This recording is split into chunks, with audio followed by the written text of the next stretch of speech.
Judge Judy was about to deliver 8 words that would obliterate a $100 million religious empire and leave America's most beloved prosperity preacher frozen in stunned silence for 45 seconds on live television.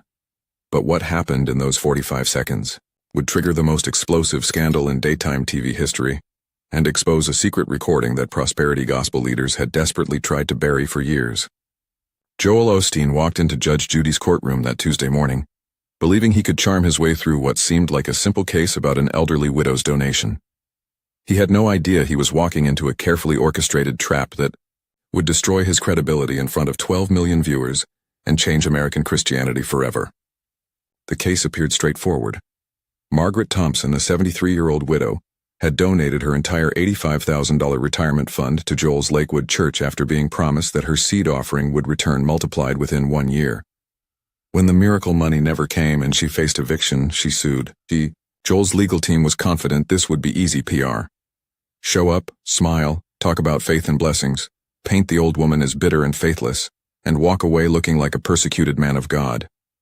They had studied Judge Judy's previous cases, involving religious disputes, and believed she would be respectful toward a prominent pastor. They were catastrophically wrong. What Joel didn't know was that Judge Judy had been building a case against prosperity preachers for months. Her producers had received over 300 similar complaints from victims of prosperity gospel schemes, and Judge Judy herself had spent weeks studying the financial practices of megachurch pastors. She had uncovered something explosive, a secret audio recording from Joel's own leadership meetings that would prove he knew exactly what he was doing to vulnerable people. But the recording wasn't just damaging, it was devastating. In it, Joel could be heard laughing about the desperation of his poorest donors and strategizing how to extract more money from grieving families. The moment Joel stepped into her courtroom, Judge Judy knew she had him exactly where she wanted him. This wasn't going to be a routine religious arbitration case.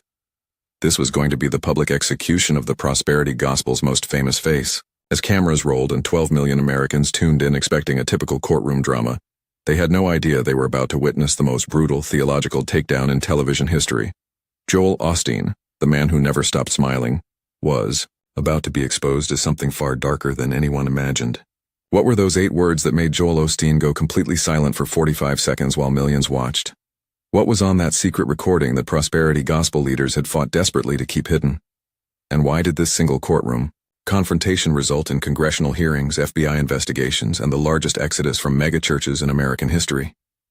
This is the story of the day America's toughest judge took on America's richest preacher and revealed a truth so devastating that 3 major networks initially refused to air the footage, calling it too explosive for daytime television. The confrontation that followed would shatter Joel's carefully constructed image, expose the hidden financial machinery of the prosperity gospel, and prove that sometimes justice comes not from a church pulpit, but from a Brooklyn judge who refuses to let anyone, not even America's most beloved pastor, get away with conning desperate people out of their last dollars. If you think you know how this story ends, you're wrong, because what Judge Judy uncovered about Joel Osteen was far worse than anyone suspected, and the evidence she had been hiding would send shockwaves through the religious world that are still being felt today. If you're ready to see America's toughest judge take on prosperity theology and expose the secret recordings that prove these preachers know exactly what they're doing to vulnerable people, hit that subscribe button now, because this confrontation will challenge everything you think you know about faith, money, and the dark truth behind America's most profitable churches. What you're about to witness didn't just destroy one man's reputation. It brought down an entire industry built on false promises and broken dreams. 3 weeks before the confrontation, Margaret Thompson sat in her cramped studio apartment, holding the eviction notice with trembling hands. The 73-year-old widow had given everything to Joel Osteen's ministry after watching him promise on television that seed offerings would return multiplied within 1 year. Her husband had just died from cancer, leaving her with crushing medical bills and a broken heart. When Joel looked directly into the camera and said God wanted to bless faithful givers with supernatural abundance, Margaret saw it as her last hope. She emptied her retirement account, withdrew her life insurance payout, and sent every penny of her $85,000 to Lakewood Church, believing with desperate faith that God would multiply it back just in time to save her home. That multiplication never came. Instead, she received a generic thank you letter and a plastic bookmark with Joel's smiling face on it. When she called the church explaining her situation, a staff member told her that her lack of financial breakthrough meant she didn't have enough faith. Now, 9 months later, she was facing homelessness while the man who took her money lived in a $10.5 million mansion and flew around the country in private jets. Margaret's story wasn't unique. She was one of thousands who had been financially destroyed by prosperity gospel promises that never materialized. Meanwhile, 400 miles away in Houston, Joel Osteen was reviewing his quarterly financial reports in his luxury office, overlooking the former Compaq Center that housed his 16th 800-seat sanctuary. The numbers were staggering. Lakewood Church brought in over $70 million annually, with the vast majority coming from small donations from elderly, desperate, and financially struggling believers who gave sacrificially because they believed God would reward their faith with earthly riches. What Margaret and millions like her didn't know was that Joel's inner circle regularly discussed the psychological tactics they used to extract maximum donations from their most vulnerable audience members. The secret recording that would later destroy Joel's empire was made during one of these private leadership meetings just 2 months before Margaret's case. In it, Joel could be heard discussing donation strategies with chilling callousness. The people who give the most are usually the ones who can afford it the least, his voice captured clearly on the audio. Desperate people make faithful givers. We just need to keep them believing that their breakthrough is always one more seat away. When one board member expressed concern about elderly people giving their life savings, Joel's response was haunting. Their faith is their choice. Our job is to provide them with opportunities to express that faith financially. Judge Judy's producers had obtained this recording through a former Lakewood insider who had grown disgusted with the ministry's predatory practices. The whistleblower had witnessed Joel personally reviewing lists of the church's poorest donors, specifically targeting widows and retirees with personalized fundraising letters that played on their desperation and grief. The insider provided documentation showing that Joel's team maintained detailed psychological profiles of vulnerable donors, noting their financial situations, family tragedies, and emotional triggers to maximize their giving potential. When Margaret's case landed on Judge Judy's desk, the veteran judge immediately recognized it as an opportunity to expose the systematic exploitation she had been investigating. This wasn't just about one widow's lost savings. This was about a multi-million-dollar operation that deliberately targeted America's most vulnerable citizens with false religious promises designed to extract their last dollars. Judge Judy had built her career on protecting people from scammers and con artists, and she recognized that Joel Osteen was running one of the most sophisticated religious confidence schemes in American history. The trap was set, but Joel had no idea he was walking into an ambush that would expose not just his greed, but his calculated cruelty toward the very people who trusted him most. The moment Joel Osteen walked into Judge Judy's courtroom on that Tuesday morning, his trademark confident smile began to falter. The usual setup felt different. Judge Judy sat behind her bench with an intensity that made even seasoned attorneys nervous, and her eyes tracked Joel's every movement with predatory focus. What Joel didn't notice was the manila folder sitting prominently on her desk, thick with documents that would soon destroy everything he had built. His legal team had assured him this would be a routine case about religious donations and freedom of faith, easily dismissed with his usual charm and theological deflections. They were about to discover how catastrophically wrong they were. Judge Judy wasted no time with pleasantries. Her opening words cut through the courtroom like a blade. Mr. Osteen, before we discuss this case, I want to establish something very clearly. You are not in your church, you are not on your television show, and you are not surrounded by people who hang on your every word. You are in my courtroom, where the only thing that matters is truth, evidence, and facts. Do you understand that? Joel's smile remained frozen on his face, but cameras caught the slight tremor in his hands as he answered, Yes, Your Honor, of course. Judge Judy's response was immediate and brutal.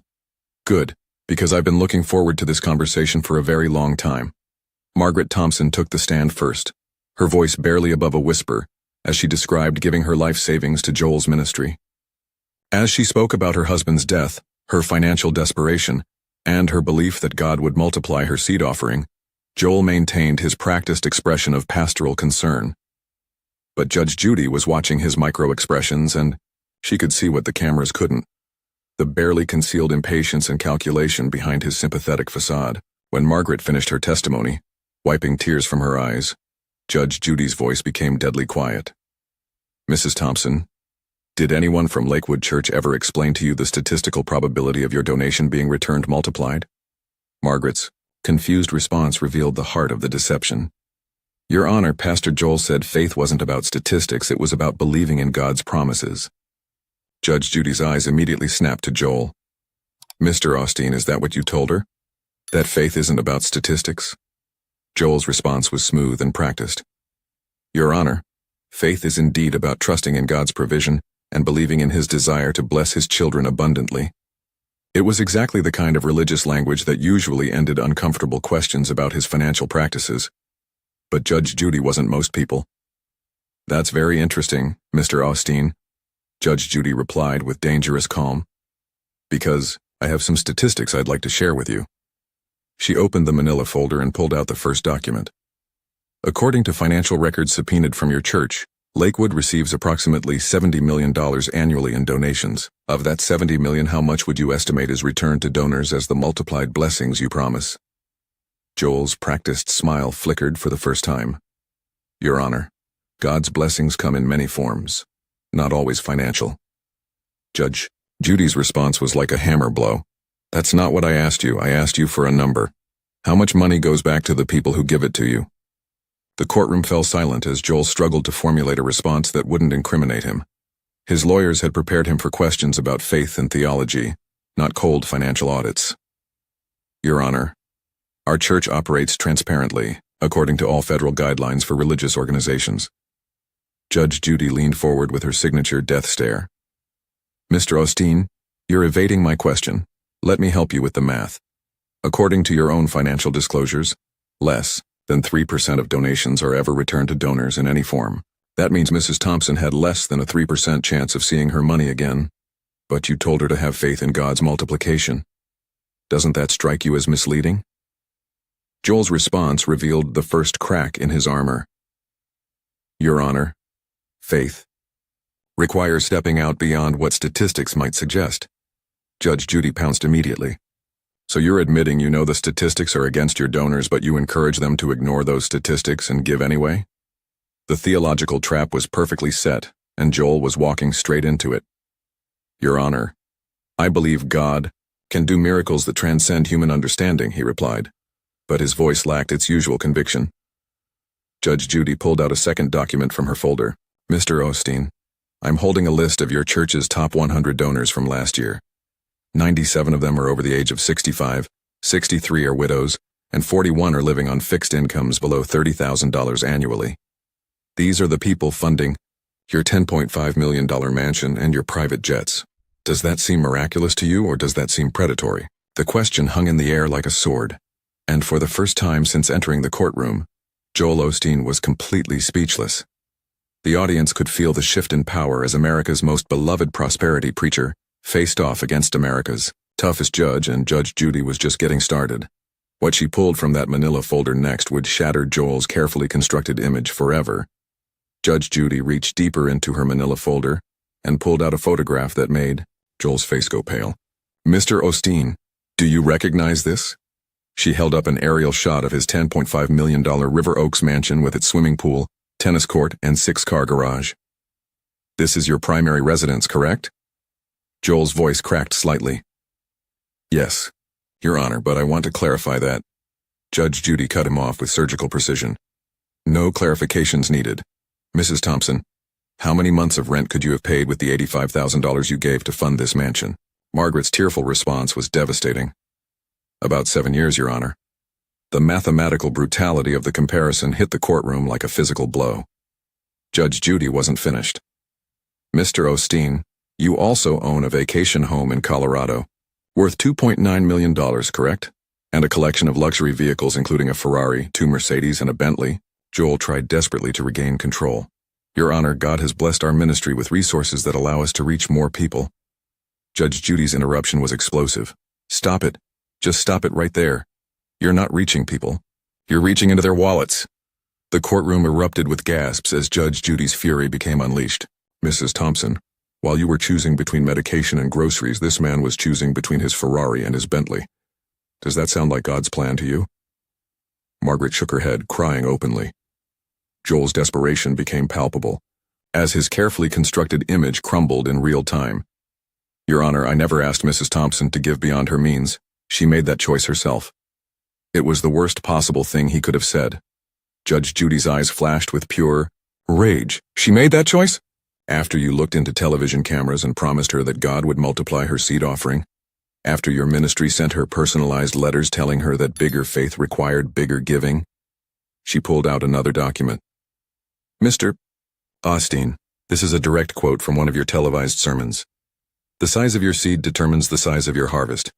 God is looking for people who will give sacrificially to prove their faith. You said that while sitting in front of a golden backdrop wearing a $3,000 suit. Joel's final attempt at defense was pathetic. Your Honor, I believe God wants to bless His children abundantly. Judge Judy leaned forward with lethal intensity. Then answer me this, Mr. Osteen. If God wants all His children blessed abundantly, why are you the only one in this courtroom who got abundantly blessed? Where's Mrs. Thompson's abundance? Where are the blessings for the thousands of elderly people who funded your lifestyle while they eat cat food to survive? The question shattered whatever composure Joel had left. His trademark smile vanished completely as he sat frozen, unable to respond to the undeniable logic of Judge Judy's attack. The cameras captured every second of his mental collapse as America watched their beloved prosperity preacher revealed as nothing more than a sophisticated con artist who had built an empire on the desperation of vulnerable people. But Judge Judy wasn't done. What she was about to reveal from that folder would destroy not just Joel's reputation, but expose the entire prosperity gospel as a calculated fraud designed to exploit the faithful. Judge Judy reached for the final document in her manila folder, but instead of pulling it out, she closed the folder and stared directly into Joel Osteen's eyes. The courtroom fell into absolute silence as she leaned forward with the intensity that had made her a legend. Mr. Osteen, I'm going to ask you one simple question, and I want a yes or no answer. No theology, no scripture quotes, no religious double talk. Just yes or no. Joel shifted uncomfortably in his chair, sweat beginning to form on his forehead despite the air conditioning. He could sense the trap closing around him, but he had nowhere to run. Judge Judy's voice became deadly, quiet, each word measured and precise. Did Jesus die rich or poor? The 8 words hit Joel like a physical blow. His mouth opened, then closed as his brain struggled to process the theological checkmate he had just walked into. The cameras captured every second of his mental paralysis as 12 million viewers watched America's most successful prosperity preacher realize he had been cornered by the most basic question in Christianity. 5 seconds passed in complete silence. Then 10. Joel looked desperately around the courtroom, searching for an escape route that didn't exist. 15 seconds. 20. His hands began to visibly shake as the weight of the question crushed his entire theological foundation. 25 seconds. 30. The silence was deafening, and every person in that courtroom understood they were witnessing the destruction of the prosperity gospel in real time. 35 seconds. 40. Joel's breathing became labored as he stared at Judge Judy, unable to form words. Finally, after 45 excruciating seconds that felt like an eternity, Joel whispered in a voice barely audible through his microphone. He died poor. The admission sent shockwaves through the courtroom and across America. Judge Judy's response was swift and devastating. Then why are you telling people that following Jesus will make them rich? Joel's empire had just collapsed with 8 simple words that exposed the fundamental lie at the heart of prosperity theology. If you can't believe what you just witnessed, smash that subscribe button, because Judge Judy's final verdict will leave you speechless too. Judge Judy's verdict was swift and merciless. Mr. Osteen, you are ordered to return Mrs. Thompson's entire $85,000 immediately, plus $50,000 in punitive damages for emotional distress caused by your predatory religious practices. Joel sat in stunned silence as she continued her devastating assault. Furthermore, I'm recommending this case to the FBI for investigation into possible mail fraud and racketeering under the RICO Act. You've been running a religious Ponzi scheme, and it ends today. The courtroom erupted as cameras captured Joel's complete humiliation. His legal team frantically whispered damage control strategies, but the footage was already spreading across social media like wildfire. Within 30 minutes, Dear Jesus Rich or Poor was trending worldwide, with the 45-second silence clip being viewed millions of times. Joel's desperate attempt to salvage his reputation fell flat. Your Honor, I've dedicated my life to helping people find hope and faith, he stammered. Judge Judy's response was brutal. You've dedicated your life to stealing from desperate people while living like a king. Mrs. Thompson will get her money back, but the thousands of other victims of your prosperity gospel scam deserve justice too. This court hereby orders a full financial audit of Lakewood Church's donor practices. The aftermath was immediate and catastrophic. Joel's empire had been demolished by 8 words, and the prosperity gospel would never recover from this public execution. 2 years later, the destruction is complete. Joel Osteen's empire has crumbled spectacularly. Lakewood Church attendance plummeted by 73%, forcing them to sell the Compaq Center and relocate to a strip mall. Joel's book deals evaporated. Speaking fees disappeared, and his television show was canceled after advertisers fled. The FBI investigation